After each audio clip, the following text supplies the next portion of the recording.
Friends, आज हम start करेंगे इकोनॉमिक्स का chapter number 3, poverty as a challenge. Question number 1 है, describe how the poverty line is estimated in India. Bharat में गरीबी रेखा को कैसे एस्टिमेट किया गया है, इस क्वेश्चन का आंसर है तो following are the methods which are used in calculating the poverty line in India. Bharat में जो कैलकुलेट एस्टिमेट बनाया गया है या जो कैलकुलेशन किया गया है गरीबी का, वो इस प्रकार है। Minimum level of food requirement, food wear, fuel and light clothing, education and medical requirements etcetera. जितनी भी लोगों की फुटवेयर से लेके, फूड रिक्वायरमेंट से लेके, फ्यूल, लाइट, कपड़े, फ्यूल मतलब कि ईंधन, लाइट, कपड़े, एजुकेशन और मेडिकल रिक्वायरमेंट्स है, उसके बाद are the basic factors on which the basic poverty line is calculated. इन सारी चीजों को लेकर के जो बेसिक लाइन है वो कैलकुलेट की गई है।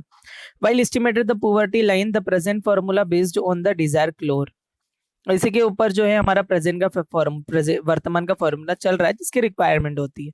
In the urban area the accepted average calorie requirement India 2100 calories per person per day. In rural areas में 2100 कैलोरी पर व्यक्ति होना चाहिए, जाना चाहिए। The expected average calories requirement 2400 calorie person is per day or expected calorie 2400. The calorie requirement of the people in rural areas higher than that the people living in the urban areas because they do moral physical work as compared urban people. आज देखा जाए तो जो calorie अगर वो proper मिलती है तो कहीं ना कहीं हम कह सकते हैं कि पर्याप्त कार्य या पर्याप्त कैलोरी के हिसाब से जो इंसान है वो गरीबी रेखा से ऊपर है, उतनी कैलोरी उसे मिल रही है कार्य करने के लिए। क्वेश्चन सेकंड है, discuss the major reason for poverty in India. Bharat में पुअर्टी के मेजर रीजन क्या है? तो poverty has been the existence of about 26% of entire Indian population. The population 26% लोग हैं। 2000 the major reason of extreme amount poverty arise from, और इसमें 2000 के बाद से भी भारत में गरीबी का उदय हुआ है। Rapid population growth is the one of the most important growth, population का बढ़ना। Since 1951 the rise population been considered 36 crore, उस समय 36 करोड़ जनसंख्या थी, आज 102 करोड़ हो चुकी है 2001 में। The unexpected boom in population resulted the excessive subdivision and fragment of land, और इसी के कारण जो है भारत में गरीबी बढ़ी है। As an outcome of the per person land availability decrease to such of level that the become increasingly difficult to households to acquire sufficient land to the produce. उसके बाद उत्पादन, जनसंख्या बढ़ी तो उत्पादन का कार्य भी हमारा प्रॉपर नहीं हो पाया। मोreover this growth in population also affect the dependency ratio causing lower per capita consumption expenditure is sufficient meet to needs of a family, thus it is affected in per capita income, saving and capital formation which together form the circle factors for poverty reduction. आज अगर देखा जाए तो भारत में गरीबी इन सारी चीजों से बड़ी है, पर्याप्त मात्रा में भोजन न मिलना, कार्य न होना और साथ साथ ही जनसंख्या बढ़ना, जिससे प्रति व्यक्ति आय भी क्या हो गई है, आज हमारी घट गई है। सेकंड पॉइंट है, रैपिड पॉपुलेशन ग्रोथ, तेजी से जब जनसंख्या बढ़ी, it is one of the most important since 1951 का सबसे मेन कारण ही यही है। Rise population has been reduce from 36 crore to 102 crore in 2001। 136 crore से 102 करोड़ जनसंख्या भारत में हो गई।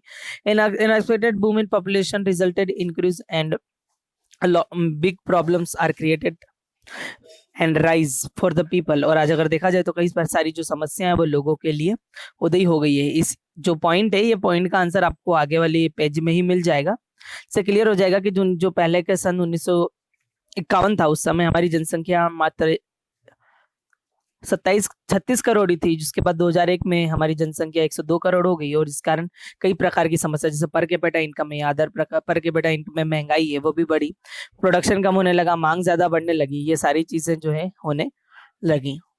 अब हमारा नेक्स्ट क्वेश्चन है,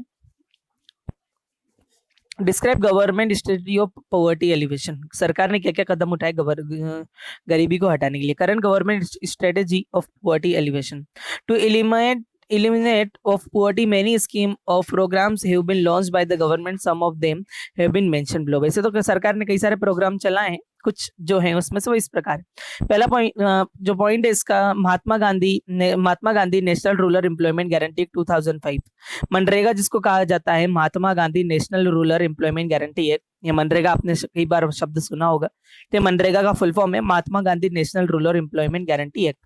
It was launched in 2005 and implemented 200 districts on 2 February 2006। ये 2005 में लागू किया गया 200 जिलों में 2 फरवरी 2006 को। This scheme provides 100 days assured employment every year to every ruler। 100 दिन का रोजगार देना इस स्कीम का उद्देश्य है हर ग्रामीण क्षेत्र में। हाउस होल्ड इन 200 डिस्ट्रिक्ट्स, और घरेलू कार्य जो होता है उसमें भी 200 डिस्ट्रिक्ट जिलों में चलाया गया। If an application is not provide employment within 50 days then he she will be initial to a daily unemployment allowance.